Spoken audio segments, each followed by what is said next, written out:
Recording start in 5, 4, 3, 2, 1. Start.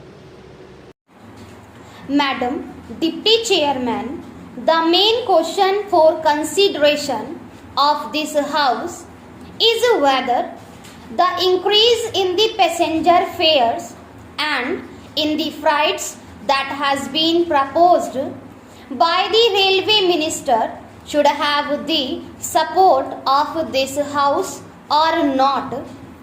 I have been listening with some interest to the speeches so far made, and they are all unanimous on one point, namely that there should be no increase, particularly so far as the second class passengers are concerned.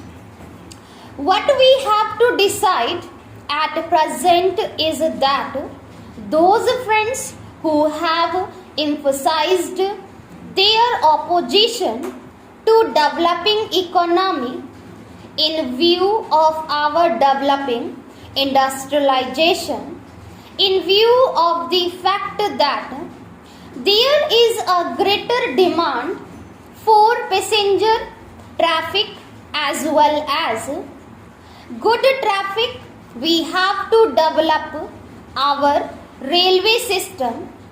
We have to see that we increase our lines. We have also to see that we double our lines. We have also to see that the production of the locomotives, wagons and coaches is increased with greater rapidity. Otherwise, we will not be able to meet the demand of the development economy.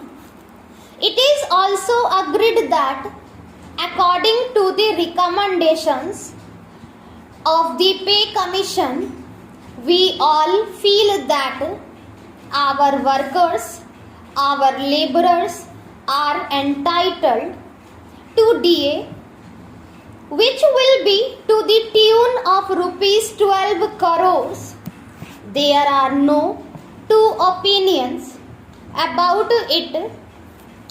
It is also demanded that so far as amenities to the workers are concerned regarding their privileges and concessions or the repairs to the stock are concerned, there is a very urgent need that we should see that our workers do not strain themselves.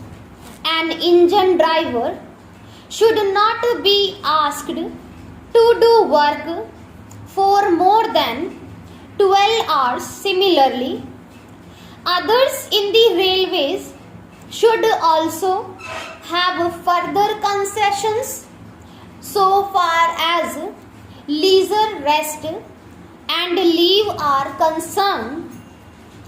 It is also agreed that it has been emphatically stressed on all hands that the second class passengers are not getting amenities which they should get. The greater portion of the income comes from the second class passengers, and the position is that they are not getting their dues by way of rest and comfort which are necessary for them. I appreciate that effort is being made, that so far as sleeping accommodation and provision funds to the second class passengers are concerned, something is being done, but this does not touch even the fringe of the problem. And when we see the second class passengers huddled together like cattle, not even having sufficient air to breathe in, we feel that there is something seriously wrong with our railway administration. We have also to see that the storage that we had about the supply of wagons to the coal mines to our steel industry is not there, madam. It is a strange chain of events that the minister who was in charge of steel and who gave a statement in a way implying that the railways are not doing their part well, is now saddled with that responsibility, and I am sure he must feel double responsibility because he knows how the industry has suffered or was likely to suffer. As the minister of steel, he charged the railway ministry of not doing things which should have been done. So now these are the problems that we have to meet, and the question arises how to meet them. I quite understand that there could be some economy affected in administration. I could also understand that by tightening the administration and seeing that there is not much of ticketless travel, we could improve the position.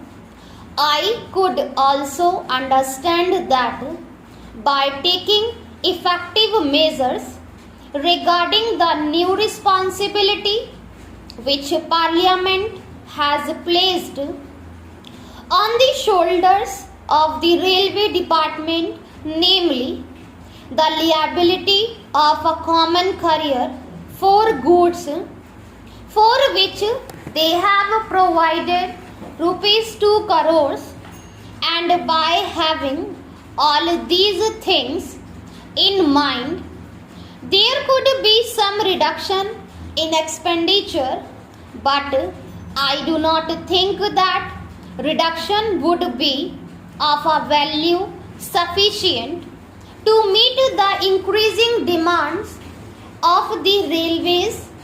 That is the problem. It is true that it will be hard to increase any fare. It would be hard to increase any freight. We do realize and we do appreciate it, and as representatives of the people, we do feel every day that our people are being taxed more and more. As regard freight, madam, my own view is that so far as food articles are concerned, this proposal should be modified just as there has been a modification in the case of giving encouragement for exports, and in certain other respects. Similarly, I feel that so far as good articles are concerned, the proposal should be modified, and on the other things, these freights may continue are proposed. In this way, the danger that has been pointed out by honorable members, and to a certain extent correctly, that if the prices of food articles go up, that would create difficulty, would be avoided.